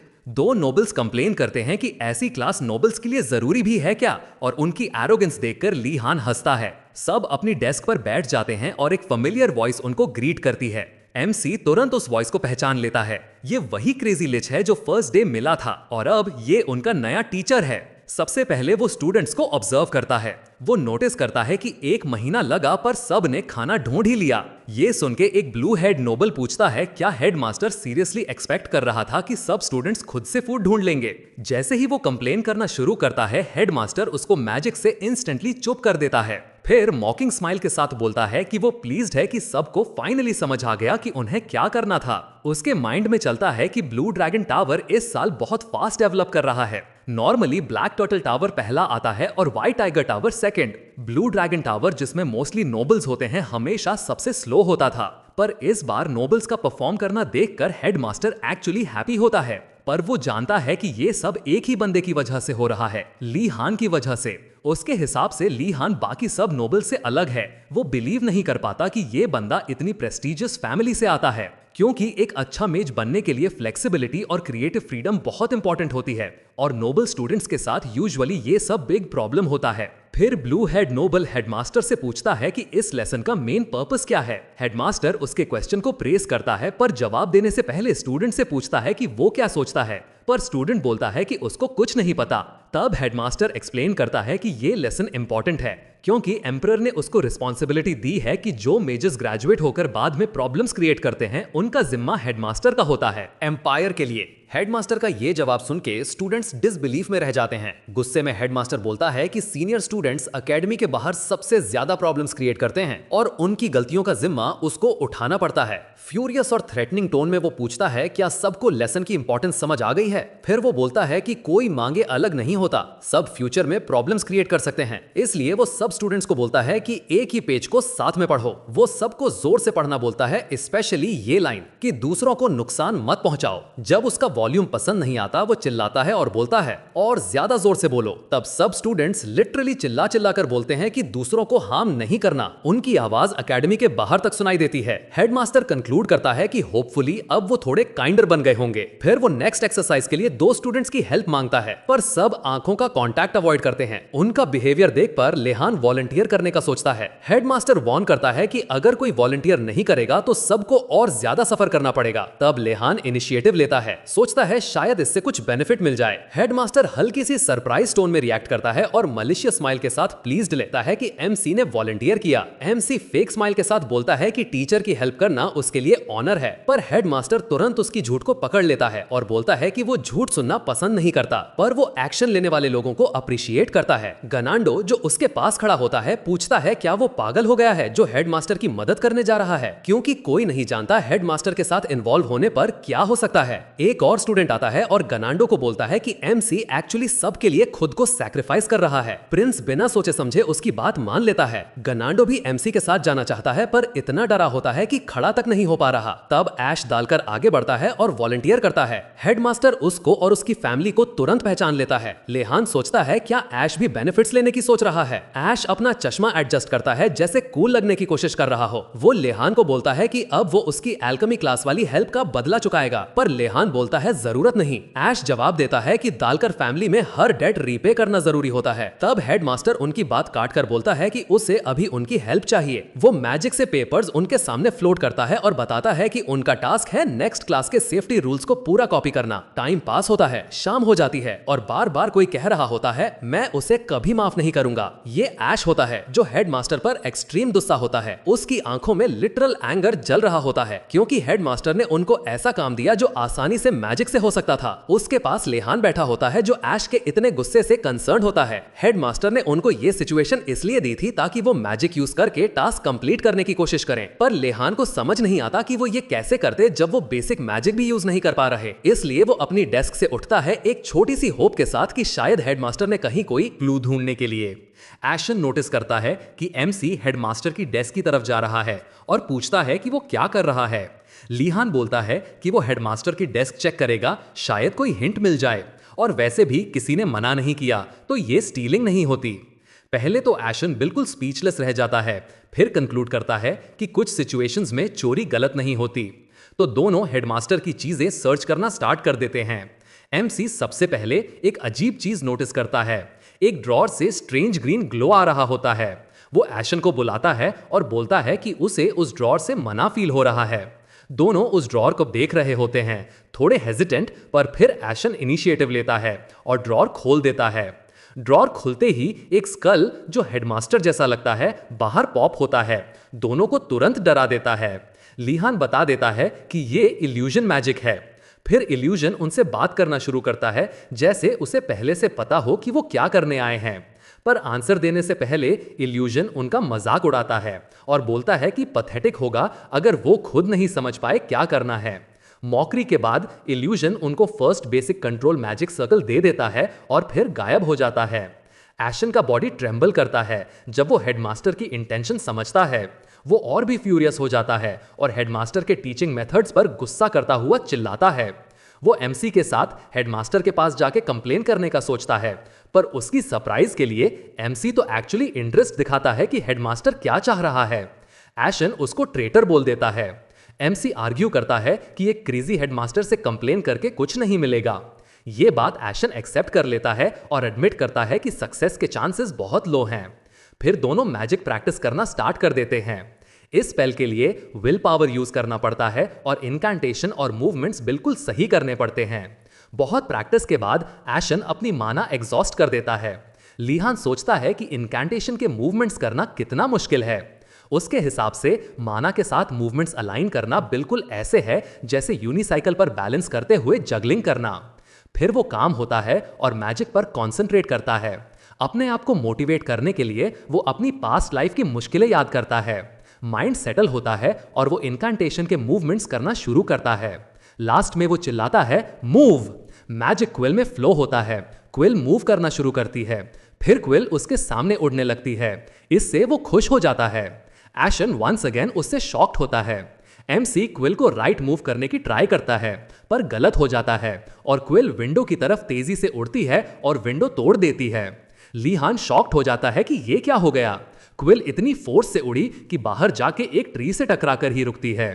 Time pass होता है और अब एमसी को इस मैजिक के 2 प्रॉब्लम्स क्लियर हो जाते हैं। सक्सेसफुली स्पेल करने के लिए इनकैंटेशन कंप्लीट करना जरूरी है और साथ साथ चैन को भी स्पेल में मेंटेन करना होता है। लकीली चैन का स्पेल उसके लिए ज्यादा मुश्किल नहीं, तो एमसी दोबारा ट्राई करता है। इस बार वो फोकस रहता है और धीरे धीरे क्विल को कंट्रोल करने लगता है। पर अचानक हेडमास्टर रूम में आ जाता है और बोलता है कि वो मैजिक से उनका काम फिनिश करेगा। ये डिस्ट्रैक्शन लीहान का कंट्रोल तोड़ देता है। क्विल फिर से रूम के अंदर अनकंट्रोलेबली उड़ने लगती है। वो सीधा हेडमास्टर की तरफ उड़ कर जाता है। वो उसके सर पर सीधा लगता है। लीहान शॉक हो जाता है। उसे रियलाइज होता है कि उसने अभी अभी हेडमास्टर पर अटैक कर दिया। दूसरी तरफ एशन को लगता है कि लीहान ने जो किया बहुत कूल था। जब पर्सपेक्टिव हेडमास्टर पर शिफ्ट होता है, हम देखते हैं कि क्विल जैसे ही उसे टच करता है तुरंत क्रम्पल हो जाता है। हेडमास्टर ये सब देखकर भी लीहान को प्रेज करता है, बोलता है कि उसने फिर से उसकी एक्सपेक्टेशंस क्रॉस कर दी और हेडमास्टर को वैसे भी कोई प्रॉब्लम नहीं हुई जो हुआ। हेडमास्टर का मूड अच्छा देखकर लीहान चांस लेता है और उससे कंट्रोल के टिप्स पूछ लेता है। ये सुन के हेडमास्टर रियलाइज करता है कि एमसी स्पेल कंप्लीट करने के बाद भी ऑब्जेक्ट कंट्रोल में स्ट्रगल कर रहा है। फिर वो बोलता है कि ये प्रॉब्लम सब स्टूडेंट्स को होती है, बिल्कुल नॉर्मल है। ये सुनते ही एमसी को रिलीफ मिलता है कि ये उसके मना की वजह से इशू नहीं था, लेकिन तुरंत ही हेडमास्टर बोलता है कि ये सब झूठ था। एक्चुअली स्पेल एग्जीक्यूट करना ही हार्ड पार्ट होता है और ऑब्जेक्ट कंट्रोल सिर्फ स्पेशल लोगों के लिए डिफिकल्ट होता है। अगर लीहान को इसे फिक्स करना है तो उसे खुद ही फिगर आउट करना पड़ेगा। ये सुन के एमसी अंदर से इरिटेट हो जाता है, लेकिन फोर्स्ड स्माइल के साथ थैंक यू बोलता है।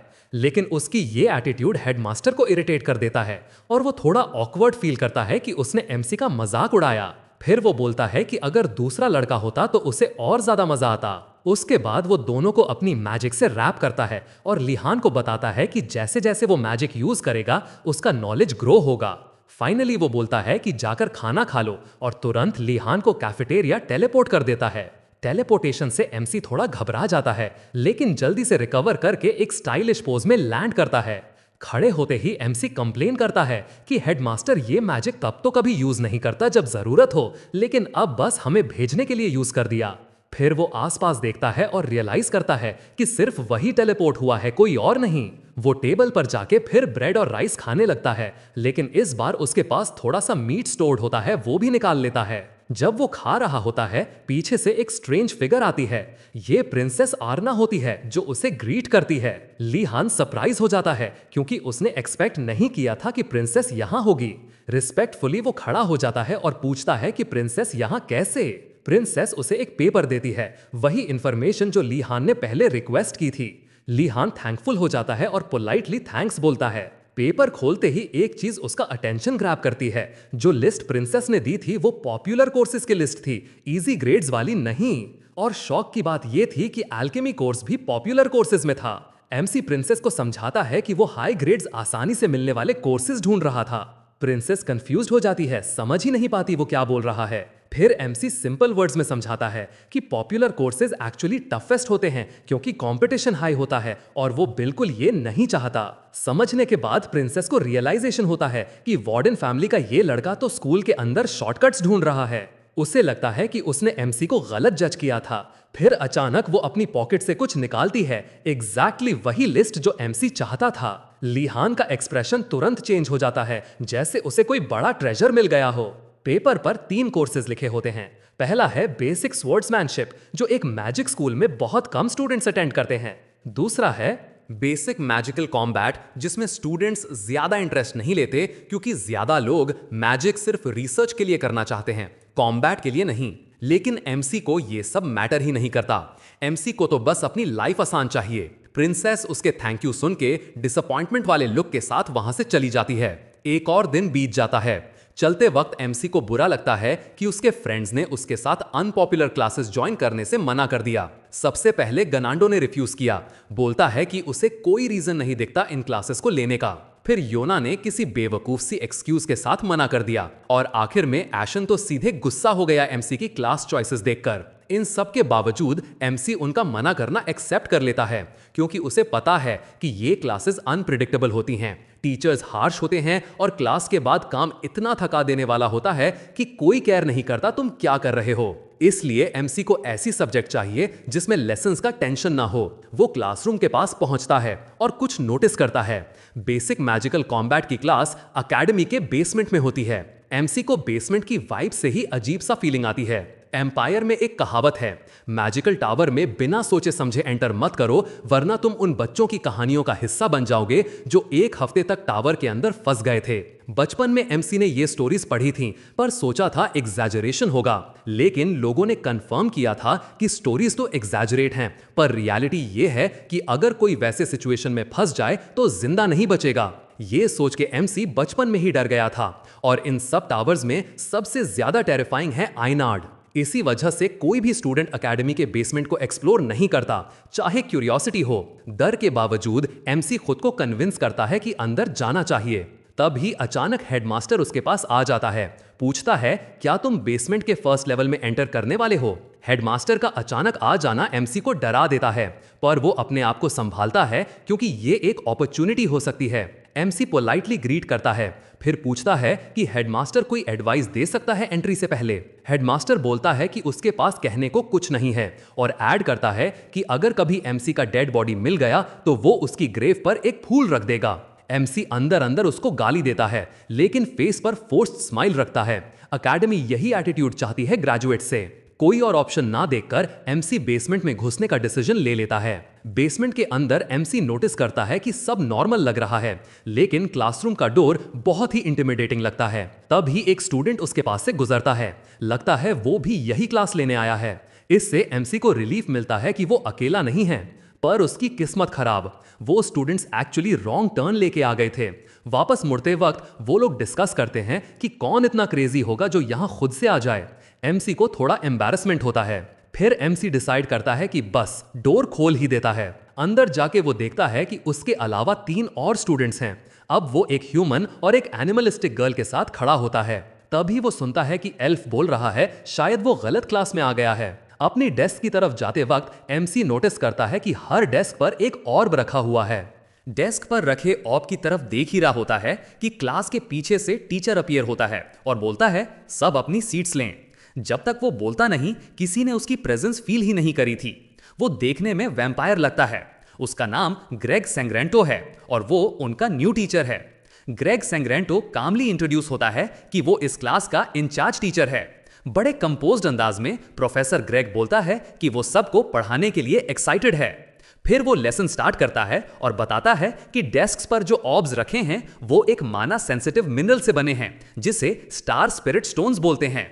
इन स्टोन्स में डिवाइन पावर होती है और ये तब चेंज होते हैं जब कोई अपना माना इनमें डालता है। इसलिए प्रोफेसर सब स्टूडेंट्स को बोलता है कि अपना माना ऑर्ब में इन्फ्यूज करें। लिहान ट्राई करता है लेकिन कॉन्फिडेंट नहीं होता कि वो कर पाएगा। सब स्टूडेंट्स जब माना इन्फ्यूज करते हैं तो ऑर्ब फ्लोट करने लगता है। एक्सरसाइज इतनी इजी देखकर एमसी पूछता है क्या ये स्टोन कोई स्पेशल आर्टिफैक्ट टाइप चीज है, सिंपल स्टोन नहीं। उसे मार्किंग्स भी दिखते हैं, शायद टीचर ने ही बनाए हों। तभी एक स्टूडेंट पीछे स्ट्रगल करता हुआ दिख रहा होता है। उसका ऑर्ब अनकंट्रोलेबली ऊपर उड़ने लगता है जब तक वो हाई पॉइंट पर रुक नहीं जाता। प्रोफेसर ग्रेग एक्सप्लेन करता है कि ऑर्ब यूजर की विल से कंट्रोल होता है, पर उसने उन्हें लिमिट किया हुआ है ताकि क्लासरूम का डिस्ट्रक्शन ना हो। स्टूडेंट ये सुन के थोड़ा सा रिलैक्स हो जाता है, लेकिन ऑर्ब सीधा उसकी तरफ आता है और उसके पेट में जोर से पंच करता है। फिर ग्रेग बताता है कि ऑर्ब को हार्म करने से कोई रिस्ट्रिक्शन नहीं लगाई गई। वो वार्निंग देता है कि ध्यान रहे ऑर्ब को डिस्ट्रॉय मत कर देना। फिर वो सबको बोलता है ऑर्ब को फिर से फ्लोट कराओ और इंस्ट्रक्ट करता है कि ऑर्ब को एक सर्कल में घुमाओ। इवन एमसी को भी ऑर्ब को सर्कुलर मूव कराना मुश्किल लग रहा होता है। एक स्टूडेंट समहाउ सर्कल बना लेता है और एक्साइटेड होकर प्रोफेसर को बताता है, लेकिन ग्रेग कोई रिएक्शन नहीं देता, बस कोल्डली बोलता है, दोबारा करो। स्टूडेंट तुरंत डिसअपॉइंटेड हो जाता है। वो सोचता है, क्या पूरा लेसन बस यही ऑब मूव करना ही होगा?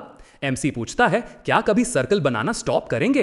प्रोफेसर बिल्कुल शॉर्ट और डायरेक्ट टोन में बोलता है कि तब स्टॉप करेंगे जब तुम एक्सरसाइज सही से कर लोगे। ये सुनकर दो स्टूडेंट सेटिस्फाइड होकर बोलते हैं कि बाथरूम जाना है। प्रोफेसर अलाउ कर देता है और वो दोनों बाथरूम का एक्सक्यूज देकर क्लास से भाग जाते हैं। एक और स्टूडेंट उन्हें जाते देख के बोलती है कि वो भी जाना चाहती है, लेकिन उसका फेस बिल्कुल ठीक नहीं लगता और फिर वो बेहोशी और जमीन पर गिर जाती है।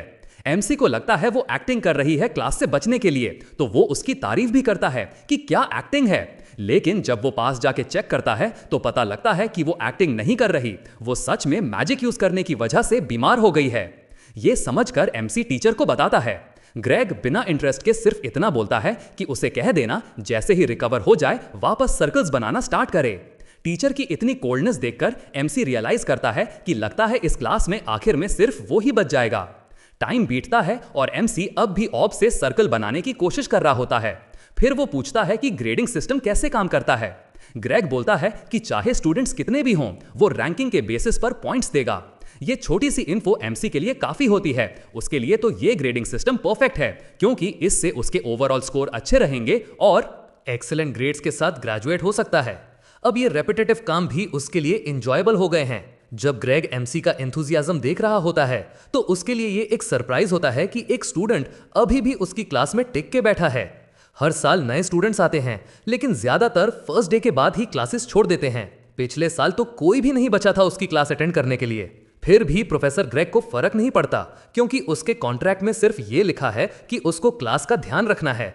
इसलिए वो बस अपने रूम में टाइम पास होने का वेट करता रहता। तभी लेहन ने उसकी क्लास ज्वाइन करने का डिसीजन लिया। अब उसे एक अजीब नोबल को पढ़ाना पड़ेगा जो बाकी नोबल से बिल्कुल अलग है। एक नोबल जो इतनी मैच्योरिटी दिखाता है जितनी ग्रेग ने किसी भी स्टूडेंट में नहीं देखी। ग्रेग के लिए ये लड़का स्पेशल लगता है, चाहे उसके बारे में ज्यादा इन्फो नहीं है।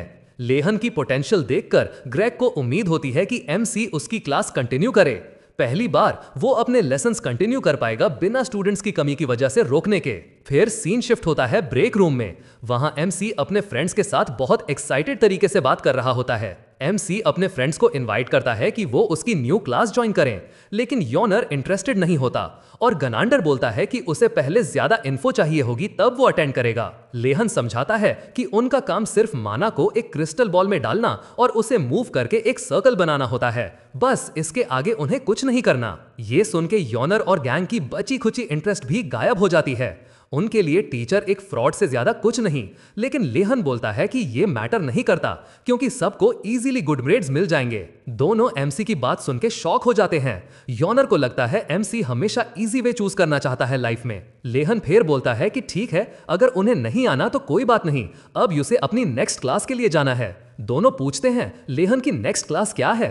लेहन रिप्लाई देता है कि बेसिक सोर्ड्समैनशिप, जो उनको फिर से शॉक कर देता है क्योंकि ये एमसी से एक्सपेक्टेड नहीं था। उसके बाद लेहन अपनी नेक्स्ट क्लास की तरफ चलता है। उसकी क्लास मेन बिल्डिंग के साउथ साइड फ्रंट यार्ड में होने वाली होती है। जब वो वहां पहुंचता है तो देखता है कि एक्सपेक्टेड से ज्यादा स्टूडेंट्स हैं। व्हाइट टाइगर टावर के स्टूडेंट्स भी वहां होते हैं। क्राउड के बावजूद एमसी कॉन्फिडेंट फील करता है, क्योंकि वो छोटे होते ही सोर्ड्समैनशिप सीख चुका है। इसी बीच बाकी स्टूडेंट्स एक नोबल स्टूडेंट के आने पर बातें करना शुरू कर देते हैं।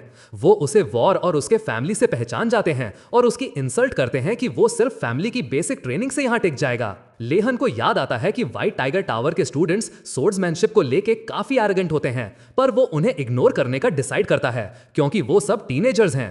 तभी अचानक एक ऑर्क पीछे से उसे आवाज देता है। ऑर्क पूछता है कि क्या वो वॉर वाला लड़का है अपनी फैमिली का। बिना डर के एमसी शॉर्ट आंसर देता है, पर ऑर्क बोलता है कि ये क्लास नोबल्स के सोर्ड्समैनशिप से खेलने की जगह नहीं है। लेहन थोड़ा सरकास्टिकली जवाब देता है, जिससे ऑर्क और इरिटेट हो जाता है। ऑर्क लेहन को थ्रेटन करता है कि यहां कोई भी उसको नोबल समझ के होल्ड बैक नहीं करेगा, और एमसी ऑर्क को बोलता है कि वो होल्ड बैक करेगा ताकि ड्यूअल में उसे चोट ना लगे। पहले तो ऑर्क को समझ ही नहीं आता एमसी ने क्या बोला, लेकिन थोड़ी देर बाद वो और एमसी की बोल्डनेस देखकर और भी इरिटेट हो जाता है। तभी कोई उन्हें इंटरप्ट करता है। ये आदमी सबको बोलता है कि क्लास शुरू होने वाली है। लेहन पीछे मुड़कर देखता है कि कौन है। एक आदमी जिसके चेहरे पर एक बड़ा स्कार है और एक मेटल का प्रोस्थेटिक लेग। वो खुद को इंट्रोड्यूस करता है एज प्रोफेसर एनोल्डो, जो एल्फ बीटर स्वॉर्ड्समैनशिप टीचर है। एनोल्डो अपनी क्लास स्टार्ट करता है ये बताते हुए कि स्टूडेंट्स को उसके लेसन्स का क्या पर्पस रखना चाहिए, लेकिन एमसी के लिए तो ये क्लासेस सिर्फ पॉइंट्स आसानी से कमाने का तरीका है। तभी कोई उसके कंधे पर टैप करता है। एमसी पीछे देखता है और एक एल्फ उसको खींच रहा होता है। एक हैंडसम एल्फ बड़े पोलाइटली ग्रीट करता है। वो एल्फ पूछता है कि एक मैच फैमिली का नोबल नाइट स्वॉर्ड्समैनशिप क्लास में क्यों आया है। लेहन स्माइल करता है और डिसाइड करता है आंसर देने का। उसका जवाब होता है कि क्लास में बहुत सारे लोग होंगे, इसलिए पॉइंट्स कमाना इजी होगा। एल्फ चुप हो जाता है क्योंकि उसे ये आंसर डिसअपॉइंटिंग लगता है, लेकिन एमसी के लिए ये बेस्ट जवाब था ताकि कोई प्रॉब्लम क्रिएट ना हो। एल्फ खुद को इंट्रोड्यूस करता है एज जिजेल मोराटी। लेहन हाथ उठाकर उसे ग्रीट करता है और जिजेल के हाथों की कैलस स्किन नोटिस करता है। हैंडशेक के बाद एमसी को मोराटी फैमिली याद आती है, एक फैमिली जिसके स्ट्रिक्ट रूल्स हैं, जो नॉर्थ को प्रोटेक्ट करती है हॉस्टाइल एनवायरनमेंट में और अपने गोल्स अचीव करने के लिए कोई भी तरीका यूज करती है। लेकिन जजेल को देखकर बिल्कुल नहीं लगता कि वो ऐसी जगह से आया है। ये एमसी को सोचने पर मजबूर करता है कि शायद जजेल भी वैसे ही र्यूमर्स झेलता होगा जैसे एमसी अपनी फैमिली के बारे में झेलता है। टाइम पास होता है और अब लेहन को आर्लोंग के साथ स्टोन क्लिफ ब्लेड टेक्निक के लेसन्स याद आते हैं। ट्रेनिंग इतनी इंटेंस थी कि कोई भी नोबल ये टेक्निक ट्रेन नहीं करता था। एनोल्डो नोटिस करता है कि लेहन स्टोन क्लिफ ब्लेड टेक्निक जानता है और क्यूरियस हो जाता है कि एमसी कौन सी फैमिली से है। लेहन बोलता है कि वो वार्डन फैमिली से है, जिससे एनोल्डो शॉक हो जाता है क्योंकि एक मैच फैमिली का लड़का बेसिक्स इतने अच्छे से कैसे जानता है। टीचर पूछता है वो स्वॉर्ड्समैनशिप क्यों सीखा। एमसी बोलता है कि नोबल के लिए बेसिक्स जानना जरूरी होता है, लेकिन यह जवाब एनोल्डो को सेटिस्फाई नहीं करता। यह वो आंसर नहीं था जो वो सुनना चाहता था। इससे एमसी को टेंशन हो जाती है कि शायद इस पॉइंट से उसके ग्रेड्स गिर जाएंगे। तब एमसी बोलता है कि ये उसके थॉट्स थे पहले, लेकिन सीखते सीखते वो स्वॉर्ड की आर्ट से प्यार करने लगा। वो इस क्लास में सीखने के लिए ईगर है। उसकी बात टीचर को इतनी पसंद आती है कि वो बैठे बैठे एमसी को परफेक्ट स्कोर दे देता है। फिर उसे खुद रियलाइज होता है कि वो थोड़ा ज्यादा फ्लो में आ गया। थोड़ी देर बाद एनोल्डो एमसी को प्रेस करता है कि उसने व्हाइट टाइगर टावर के कुछ मेंबर्स से भी बेटर परफॉर्म किया। अचानक वो अपनी स्वॉर्ड निकालता है और लेहन का शुक्रिया करते हुए बोलता है कि एमसी ने उसे कुछ सिखाया है। स्वॉर्ड अनशीथ करके टीचर एमसी को ड्यूअल के लिए चैलेंज करता है। एमसी बस खड़ा रहता है शॉक में, समझ नहीं पाता टीचर करना क्या चाहता है। टाइम पास होता है और अब स्वॉर्ड्स के क्लैश की आवाज सुनाई देती है। फिर सीन में एमसी पूरा मिट्टी से भरा ग्राउंड पर पड़ा दिखता है। वो जमीन पर गिर जाता है, बिल्कुल बैटर्ड। उसके सामने टीचर खड़ा होता है और बोलता है कि उसकी स्टोन क्लिफ ब्लेड टेक्निक एक रॉक जैसी है, एक रॉक जो किसी भी सिचुएशन में कभी नहीं हिलती। फिर टीचर लेहन को उठने में हेल्प करता है। वो मुड़कर पूछता है कि नेक्स्ट स्टूडेंट कौन होगा जो उससे फाइट करेगा। इसी बीच एमसी बिल्कुल एग्जॉस्टेड होता है, उसका पूरा बॉडी दर्द से भर चुका होता है। पूरी क्लास उसको पीट तो है। एमसी पूरी क्लास के सामने पिट रहा होता है बिना फाइट बैक किए। अब वो डिसाइड करता है कि थोड़ी देर शेड में बैठकर रेस्ट करेगा जब क्लास चल रही हो। तब वो टीचर को ऑब्जर्व करना स्टार्ट करता है और देखता है कि वो कितना स्ट्रांग है। व्हाइट टाइगर टावर के स्टूडेंट्स भी आसानी से डिफीट हो जाते हैं। एमसी कंपैरिजन करता है कि आर्लोंग एक अनशेकेबल रॉक जैसा था, जबकि इंगोल्डिल पानी की तरह स्मूथ और फ्लोई है। बट एमसी को एक और चीज नोटिस होती है इंगोल्ड के बारे में। सीन शिफ्ट होता है इंगोल्ड को टिप्स देते हुए स्टूडेंट्स को उनकी स्वॉर्ड्समैनशिप टेक्निक्स पर। पहले जो ऑर्क था उसको भी इनोल्डो टिप्स दे रहा होता है। इंगोल्ड सबको इंडिविजुअली एडवाइस देता है, चाहे उनकी टेक्निक अलग ही क्यों ना हो। लेकिन एमसी को एक चीज बड़ी वियर्ड लगती है, टीचर सबसे ज्यादा उसको ही मारा था। आफ्टरनून होती है और लगता है इंगोल्ड कुछ प्लान कर रहा है। फिर वो एमसी को बुलाता है। उसके बाद वो एक नाम लेता है, दारू चॉय। एमसी आगे देखता है और नोटिस करता है कि कौन आ रहा है। यह वही ऑर्क था जो क्लास शुरू होने से पहले उसको इंटिमिडेट करने की कोशिश कर रहा था। एमसी उसको तुरंत पहचान जाता है। दोनों एक दूसरे को सीधा स्टेयर करते हैं। इनगोल्ड दोनों को बोलता है कि वो एक दूसरे के साथ डुअल करें। सारे स्टूडेंट्स सुनकर उन्हें देखने लगते हैं। उनके लिए यह फाइट टोटली अनफेयर लगती है। दारू एक सैटिस्फाइड स्माइल देता है और चैलेंज एक्सेप्ट कर लेता है। उसके चेहरे पर एमसी के लिए बुरी इंटेंशंस क्लियरली दिख रही होती हैं। एमसी भी उसकी मैलिस देखकर सीरियस हो जाता है और कहता है कि वो बिल्कुल होल्ड बैक नहीं करेगा। बचपन में एमसी ने स्वॉर्ड्समैनशिप नॉन स्टॉप ट्रेन किया था। अब वक्त आ गया है सब प्रैक्टिस का इस्तेमाल करने का। लेकिन इस डुअल के पीछे इंगोल्ड का एक हिडन इंटेंशन भी था। वो क्लास के दो बेस्ट स्टूडेंट्स का कॉन्फ्रंटेशन देखना चाहता था, क्योंकि इंगोल्ड के हिसाब से स्वॉर्ड्समैनशिप डेली प्रैक्टिस से ही ग्रो होती है और रियल कॉम्बैट से ही असली एक्सपीरियंस मिलता है। जैसे कोई टेक्निक जो अपोनेंट की नेक को टारगेट करती हो, वो सिर्फ थियरी से नहीं आ सकती, उसके लिए ट्रायल एंड एरर से मास्टरी मिलती है। तभी एक स्वॉर्ड्समैन अपनी ब्लेड की असली पावर अनलॉक कर सकता है। क्लास के दो ही स्टूडेंट्स थोड़ा बहुत माना स्वॉर्ड में इन्फ्यूज कर पाते थे, मतलब यही दोनों फ्यूचर वॉरियर्स बनने लायक थे। दोनों अपनी पोजीशन ले लेते हैं। इंगोल्ड एमसी को देखकर फिर सोचता है कि एक नोबल फैमिली का लड़का इतनी अच्छी स्वॉर्ड्समैनशिप कैसे जानता है। शायद एमसी ने घर पर बहुत हार्डशिप्स झेली होंगी। इस बारे में सोचकर इंगोल्ड एमसी पर प्राउड फील करता है। फिर वो डुअल स्टार्ट करता है। दोनों एक दूसरे को फेस करते हैं और इंगोल्ड इंटरेस्ट से बोलता है कि वो उनका फाइट देखने के लिए एक्साइटेड है। एमसी सोचता है कि चॉय फैमिली की टेक्निक फास्ट और शार्प होती है, जबकि उसकी टेक्निक हैवी बट पावरफुल है। इंगोल्ड भी सोचता है कि दोनों राइवल्स एक दूसरे से बहुत कुछ सीख सकते हैं। दारू पहल करता है, जमीन पर जोर से पांव पटक कर एमसी को प्रोवोक करता है कि आगे आओ, लेकिन एमसी चुपचाप उसको देख रहा होता है। वो उसकी चीप प्रोवोकेशंस में नहीं आने वाला। दारू पे स्पीड से अटैक करने दौड़ता हुआ एमसी के पास आ जाता है और स्ट्राइक करने ही वाला होता है, पर एमसी उसका अटैक डॉज कर देता है। फिर एमसी अपना पांव जमीन में घुसा देता है और मिट्टी उछालकर दारू के चेहरे पर फेंक देता है। मिट्टी उसकी आंखों में जा लगती है, जिससे वो देख नहीं पाता। स्टूडेंट्स जो देख रहे थे बिलीव ही नहीं कर पा रहे थे कि एमसी ने इतना चीप मूव यूज किया।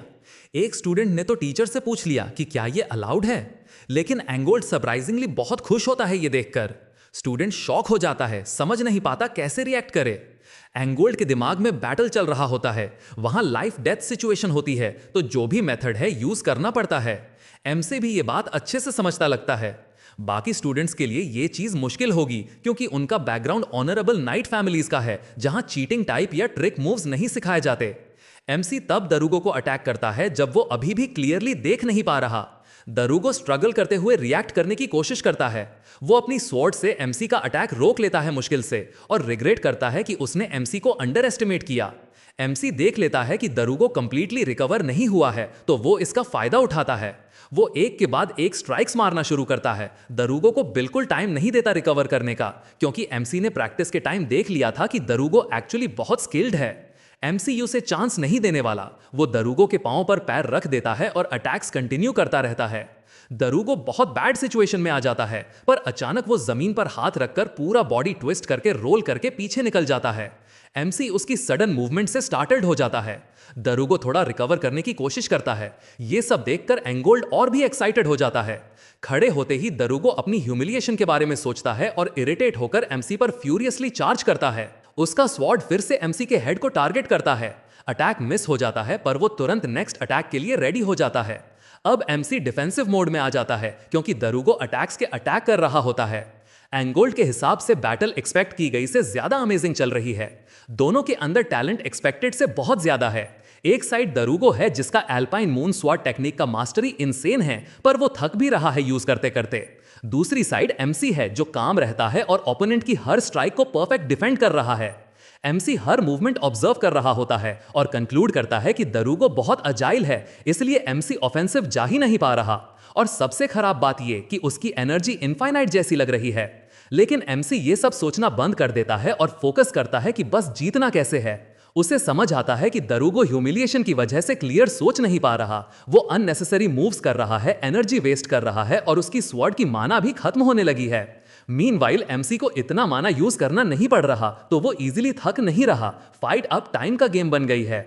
फाइट आगे बढ़ती है और एमसी क्लियर एडवांटेज लेना शुरू कर देता है। दरुगो को समझ ही नहीं आता वो क्यों हार रहा है।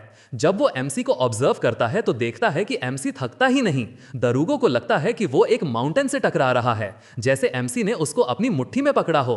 दरुगो डिस्पेयर में गिरने लगता है। एमसी को चांस मिलता है और वो एक स्ट्रॉन्ग ब्लो मारकर दरुगो को डिसआर्म कर देता है। उसकी स्वॉर्ड दूर उड़ जाती है और फिर एमसी फिनिशिंग ब्लो दे देता है। इसी तरह उन दोनों का बैटल शुरू होता है। दोनों के बीच फाइट के बाद दुरुबेल थका हुआ लेहान की तलवार को डर से देख रहा होता है और लेहान भी थका हुआ उसको ही घूर रहा होता है। अंगोल्डेल वहां आ जाता है और फाइट को रोक देता है, लेकिन वो दोनों को कहता है कि एक दूसरे से दूर हो जाओ। अंगोल्डेल दरूगो को देखता है और रिग्रेट एक्सप्रेस करता है कि उसके पास परफेक्ट कंडीशंस थी जीतने की, पर वो प्रेशर हैंडल नहीं कर पाया क्योंकि वो अभी यंग है, अनलाइक एमसी जो बहुत एक्सपीरियंस्ड लगता है और एक ग्रेट नोबल वाली ऑरा देता है। टीचर दोनों का बैटल एनालाइज करके बोलता है कि विनर को हम्बल रहना चाहिए और लूजर को अपनी मिस्टेक्स एक्सेप्ट करके ग्रो करना चाहिए। फिर वो दोनों को रिस्पेक्ट दिखाने को कहता है और दोनों एक दूसरे को बो करते हैं। लेहान सोचता है कि दरूबा शायद सच में रिस्पेक्ट नहीं करेगा, पर उसकी सरप्राइज के लिए दरूबा हाथ आगे बढ़ाता है, फाइट के लिए थैंक्स बोलता है और क्लास के बिगिनिंग में जो किया था उसके लिए सॉरी बोलता है और लास्ट में बोलता है कि एमसी सच में इस क्लास का डिजर्विंग स्टूडेंट है। ये सुन के लेहान को फील होता है कि उसने गलत सोचा था कि दरूबा उसको ऑफ गार्ड अटैक करेगा। लेहान उसका हाथ शेक करता है और बोलता है कि वो समझता है कि क्लास के स्टार्ट में उसने वो बातें क्यों बोली थी। टीचर दोनों को पीस बनाते देखकर क्लैप करता है और बाकी स्टूडेंट्स को भी जबरदस्ती क्लैप करवाता है। टाइम पास होता है और रात हो जाती है। कुछ स्टूडेंट्स दरूबो के आसपास गैदर होते हैं। एक बंदा उसका अटेंशन ग्रैब करता है और उसकी ह्यूमिलिएशन की बात करता है as a student of white tiger tower. ये वही एल्फ था मोराटी फैमिली का जो पहले एमसी के पास आया था। वो दारू को एमसी के अगेंस्ट रिवेंज लेने को प्रोवोक करता है, पर दारू बोलता है कि वो सिर्फ इसलिए हारा क्योंकि वो वीक था। लेकिन टाइगर टावर के स्टूडेंट्स आउटरेज होकर बोलते हैं कि वो इसलिए हारा क्योंकि एमसी कावर्ड है, उसकी अपनी गलती नहीं। एल्फ बोलता है कि ये डिस्कशन इररेलेवेंट है, रियल इशू ये है कि उनके टावर की प्राइड उसकी वजह से टूट गई। फिर वो दारू को थ्रेटन करता है कि उसकी फैमिली को इस ह्यूमिलिएशन का जिम्मेदार माना जाएगा। दारू क्वाइटली कॉर्नर में पूछता है कि वो क्या करे। एल्फ फिंगर स्नैप करके सोल्यूशन देता है। 2 और टावर मेंबर्स उसके साथ जाएंगे एमसी का सामना करने। ये सुनकर दारू पूछता है कि एक नाइट होकर उसको ऐसा डिमांड करते हुए शर्म नहीं आती, पर एल्फ के लिए ये सब लूजर्स की थिंकिंग होती है। कुछ स्टूडेंट्स उनकी बात को क्वेश्चन करते हैं तो एल्फ स्माइल के साथ उनको चैलेंज करता है कि मुंह पे बोलो, पर कोई हिम्मत नहीं करता। दारू बोलता है कि उसको रिवेंज में कोई इंटरेस्ट नहीं और वो वहां से निकल जाता है, जिससे एल्फ हंसकर उसको कावर्ड बोलता है और किसी और को एमसी पर अटैक करने भेजने को कहता है। एक स्टूडेंट वॉलंटियर करता है। डिस्टेंस से दारू देखता है कि 3 लोग मिलकर एमसी को टारगेट करने वाले हैं और वो सोचता है कि शायद लेहान का 3 वर्सेस 1 में चांस नहीं बचेगा, वो भी नाइट फैमिलीज के मेंबर्स के अगेंस्ट। उसका गुस्सा भर जाता है और वो डिसाइड करता है कि ये जो ग्रुप नाइट्स की प्राइड को डिस्टॉर्ट कर रहा है उनके अगेंस्ट खड़ा होगा और वो एमसी को सपोर्ट करेगा। इसी दिन